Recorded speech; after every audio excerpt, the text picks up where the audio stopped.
All right, this is part 2 of the equilibrium constant in Thermo. This board, you can see how it gets thrown around. You should be able to work all the problems, but the main thing I'm going to go over right now, you can do number 3. And number 3 is a really long problem you'll see on your paper. The last video, yeah, I was looking at my answer key there, and I can't believe it. I am sorry about that. It is supposed to be 247, and I don't know. I had a different version of the problem on my paper, on my answer key, and I didn't change it. And it still says 153. You're probably going to get this answer key, but I wrote 247 above it. So anyway, I guess the math was wrong, or maybe I changed the number. I don't know what happened. But anyway, the only thing in the last video that was the main thing that you need to know is how do you find K if you're given delta G, and then how do you find the temperature at which equilibrium exists, at which K equals 1. And I'm going to do it again now in this part. Okay, so here we go. So I'm doing example A. You can look along with me and do this, example A, and then you'll do problem number 3. It'll be almost exactly like this problem. Sorry. So this is the way I like to kind of put all this as a review for the AP as well. All right, so number 1 says, here's the equation. CO plus 1/2 O2 in their gases gives you, and we're going to say it's equilibrium to make it equilibrium, CO2. Now it says the delta H value is negative 285 kilojoule per mole. And then the delta S value, they're standard with a little degree there, symbol, negative 87 joule per Kelvin mole. And you'll notice S is in joule, H is in kilojoule, an important thing. Also, just kind of a little thermo reminder, H is the enthalpy. And remember, positive means it's endothermic. Energy had to come in. Energy is a reactant if it's endothermic positive. And this one is negative. Negative means energy is a product, and it's exothermic comes out. Delta S, remember positive delta S, think of S as being disorder, all right, chaos. Positive delta S means that it goes to more chaos. And usually a big driving force in reactions is to head to more chaos, more chaotic, more randomness, okay? So positive delta S means more chaos. Negative delta S means less chaos or more ordered, okay? Entropy is the name for that. Positive entropy, more entropy chaos, or less entropy. Negative entropy would be like going towards order. And then delta G is, of course, free energy. And remember, I didn't mention it in the last video, but a positive delta G means it is not spontaneous. But negative delta G means it is spontaneous in that direction. So, I should have brought that up. Well, I'll bring it up in this one too. Yeah, you'll see. It'll come up. It'll come up later. But negative delta G, if I calculated right now that and got a negative delta G, that would mean it's negative in the forward direction. It's spontaneous to go forward. All right. All right, letter A. Here's the first question. Does the enthalpy change in this reaction favor the products or the reactants? And it says justify your answer.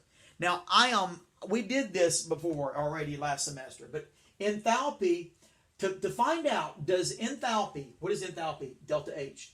Does it favor the reaction to go forward or to go backward? Okay, here's what we do.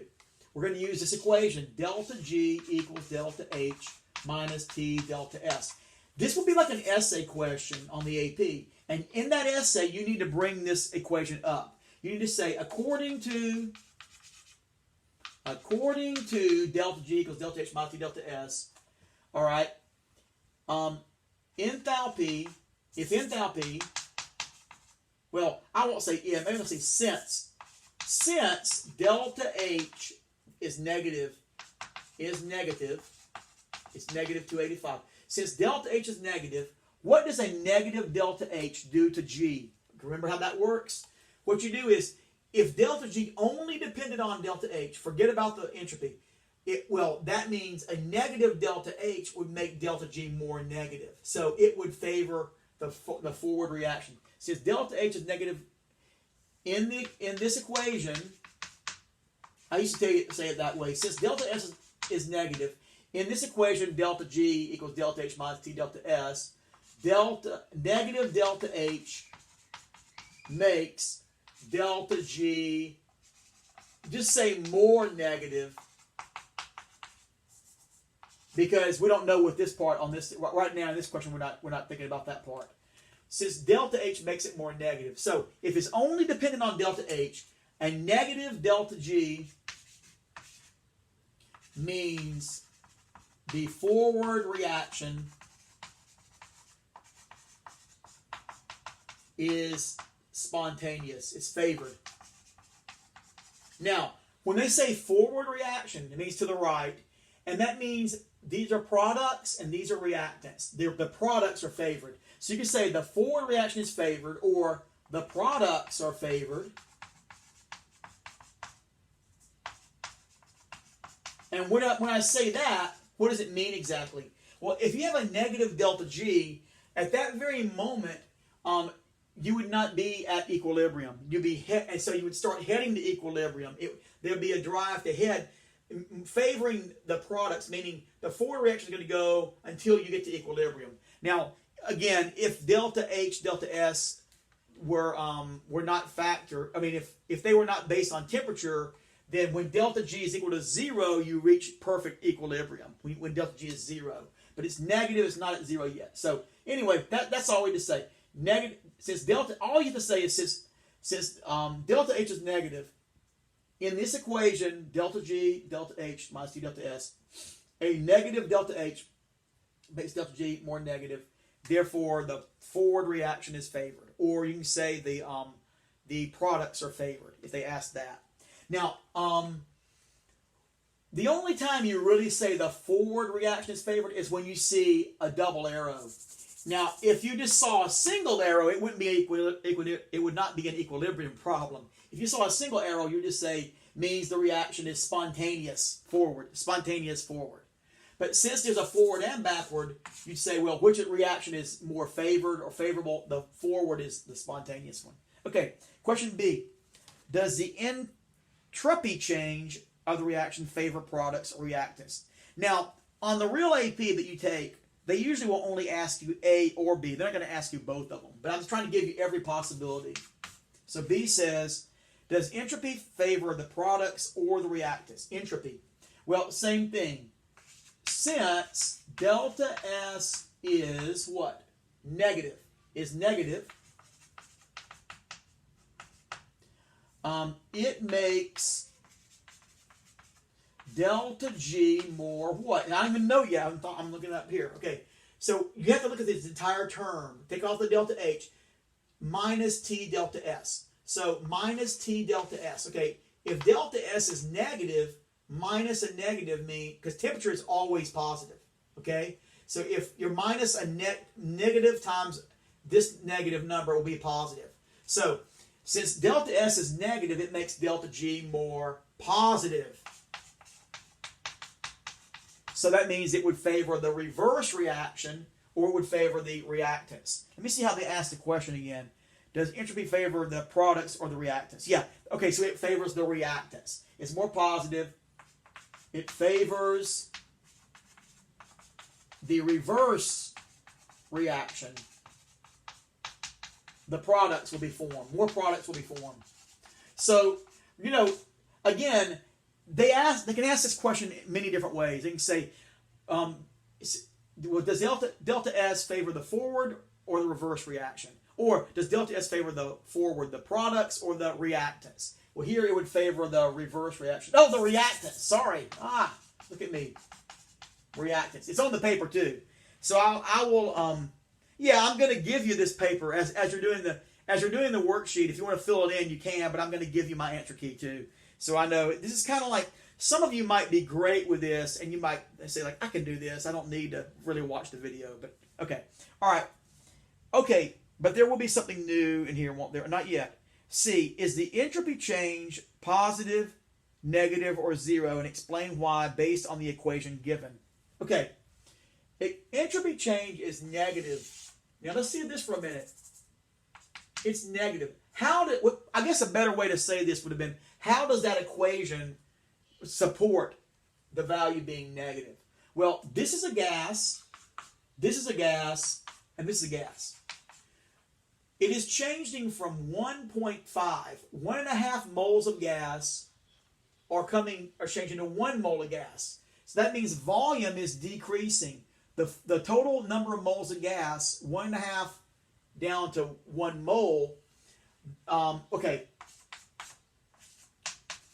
Since 1 and 1.5 moles of gas, reactant gas, change, actually you could say it condenses, change to 1 mole of gas. Well, I'll just put that 1 mole of product gas.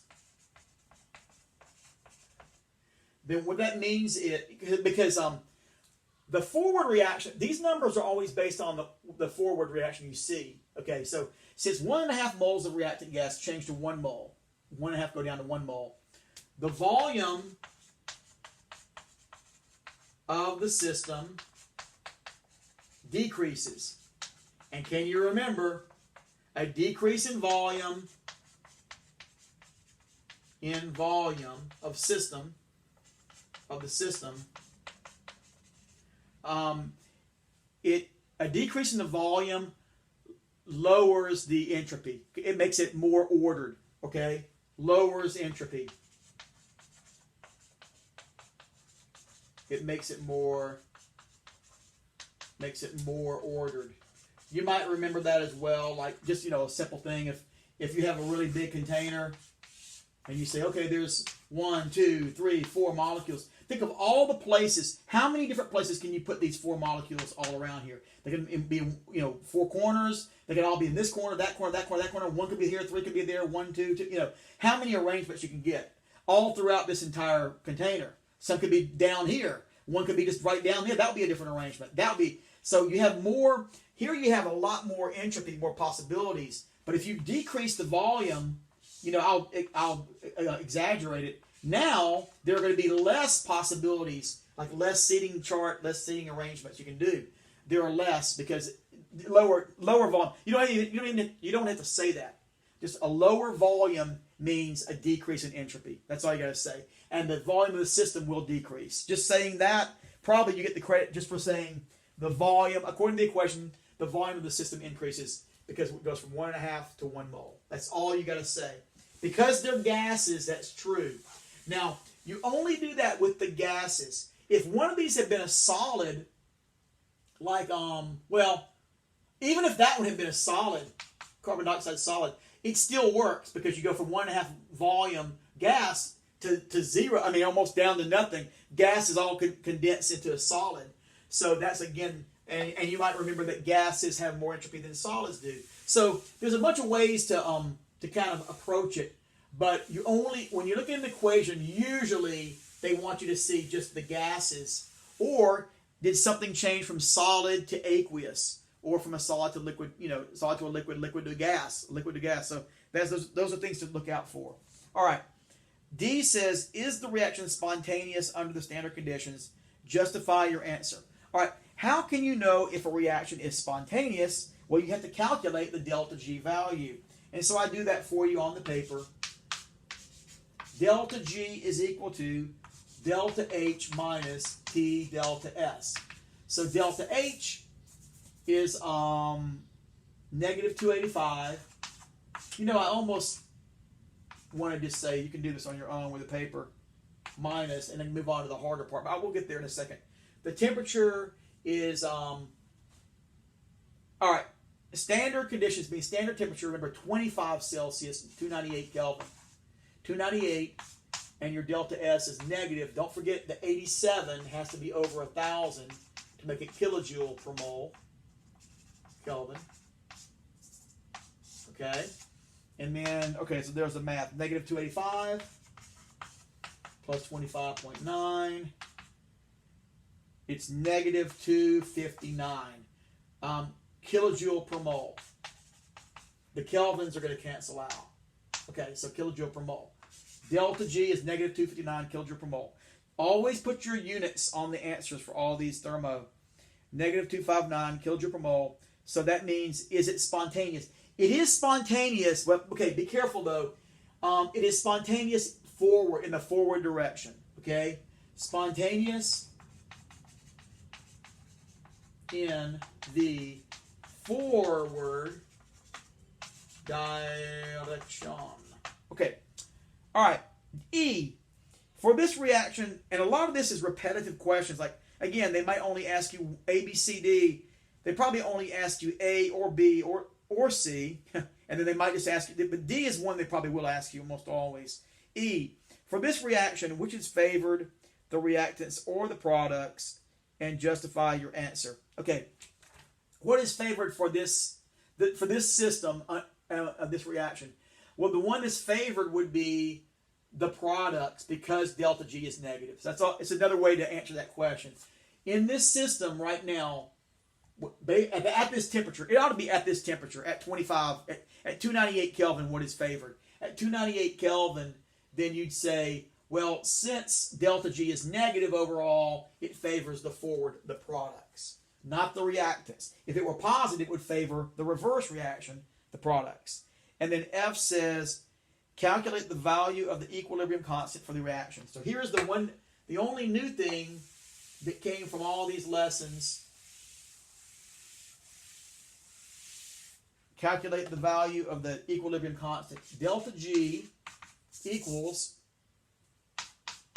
negative RT ln K. So the R value, you have to use, the R value is 8.314 or 8.31 joule per Kelvin mole. Always remember, since delta G is energy, delta G measures energy, then energy is joule and kilojoule. R value can be 0.0821 or it can be 8.314 joules per Kelvin mole. Look at the units. 0821 is liter atmosphere mole Kelvin. There's no joule in there, but this one has joules energy. The temperature, 298. Again, you did say that, right? Yeah, 25 Celsius, 298, times the natural log of K. That is equal to G. Now, the big thing, remember this, G is energy. And we know that we calculated G in kilojoules in the last step. We got, 2 steps away in letter D. It was negative 259 kilojoules. Kilojoule per mole. Well, in this problem, since R is in joules, you need to put this in, you need to put kilojoules in joules also. So here I was just saying this is probably a better way to do it. Negative 259 kilojoule times 1,000. Times 1,000 would be joules now. So now it becomes joules. All right, 259,000 equals, okay, I don't know if I put every step on there. Yeah, I put a lot of these. Negative 2480 times ln K. Watch your negative sign, okay? Yeah, the negative is in that equation. I don't want to leave it off. Okay, so that's negative, and this is also negative. Okay, so you divide both sides by negative 2480. And then it says you get positive 104 equals ln K. And so what you do is, on your calculator, remember, to get rid of ln, you got to raise e. E raised to the ln K is equal to E raised to the positive 104. Watch those signs. Negative divided by negative is positive. Okay? I won't put that there, but 104, and then you do the inverse natural log is 1.46 I get, times 10 to the 45th power. 1.47. Well, 46, 47 on the paper ahead of that. Equals K. Do not worry if you do this math. If you get 103, if you even put in 103, it's going to become 5.4, times 10 to the 4. I mean, you get a wildly different answer. But don't even worry about that. On the AP, they know that one little sig fig here can actually change a lot. So it's not as common, but they're lenient, and I will be lenient on grading this for sure. In case, don't worry if you're not getting that same number. Hopefully you get somewhere near 10 to the 45th power there. All right, letter G, it says, how does the Based on thermodynamic data, how does the sum of the strengths of the bond strengths of the products compare to the sum of the bond strengths of the reactants? Okay. When you see this, what they're saying is, I'll show you how this works. Here's what they're asking. Is it endothermic or exothermic? Because remember, in an exothermic reaction, it looks like that. An endothermic reaction looks like that. Here, the reactants are higher than the products in potential energy, in exothermic. But in an endothermic, the reactants are lower than the products. Now, why does that matter? So, I'd always think of it this way. The products, think about them like a diving board or something. They're closer to the earth here. They have a greater gravity. Here, the products would have stronger bonds, and this would have weaker bonds. Being farther away is like being separated, potential energy, separated from the nucleus, okay? Or well, I have to say that, except from like positive, that's true, nucleus or the earth, gravity. As you go farther away, there's less and less attraction. Because finally you go far away based on Coulomb's law, and you won't even be attracted anymore. But this has a stronger attraction. So on the average, the products are stronger for an exothermic reaction than the reactants. And so this question, it is exothermic, so that will be the answer. You don't have to draw that. But the average bond strengths of the products will be, the bond strengths of the products will be on the average stronger than those of the reactants. Let me see. Yeah, it's kind of strange. When you see a lower number, you think, well, how is it higher? But that's just true. Think of it that way. When it comes to bond strengths, they're bonding. A lower potential energy means that they're more strongly bonded. Yeah, that's all I can say. You just got to memorize it's strange. And if we're an endothermic, it would be the opposite. Okay, and it's on the paper too. What effect will a decrease in temperature have on the equilibrium constant? Okay, now, if I decrease the temperature, will the equilibrium constant increase, decrease, or stay the same? Well, this is a Le Chatelier question, and so to answer it, what you should do is write the K expression. So you put CO2 would go on the top, CO would go on the bottom, O2 to the 1/2 power would go on the bottom. Okay, so if you increase your temp, if temperature is increased, think about this for a moment, what's going to happen.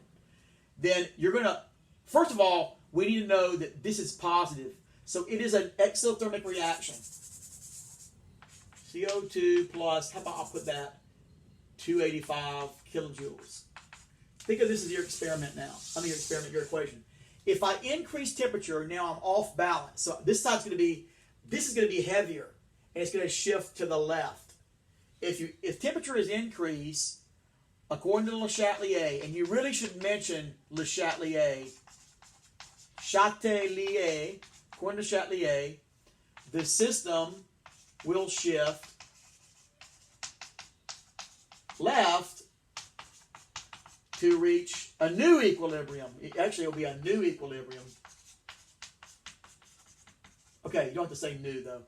It'll shift to the left. Now, as it shifts to the left, what's going to happen to the numerator will decrease. The numerator, which is CO2, decreases. And denominator, which is, I don't want to write all this out, CO and O2 will increase. So think about that. So, if this goes down and that goes up, that means that K is going to get smaller. So K, the new K, well, it doesn't matter. K will decrease. You don't have to say new, because the only time K changes is when there's a temperature change. So K will decrease. All right.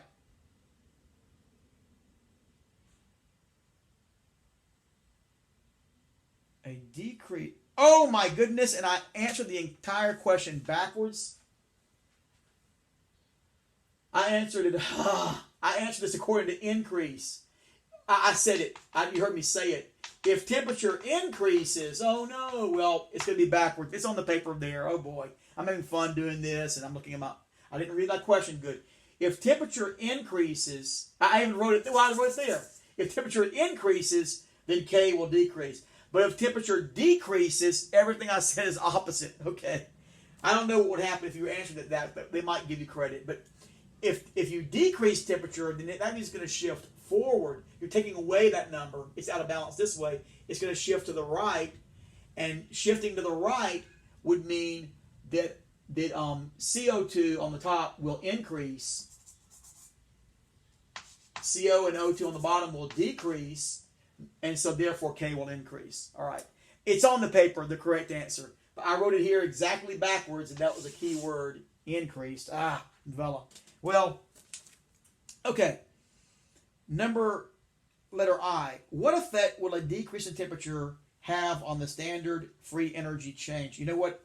I cannot believe it. This is a lot of stuff here. I'm going to have to make another section on the video because I got something else I got to get done right now.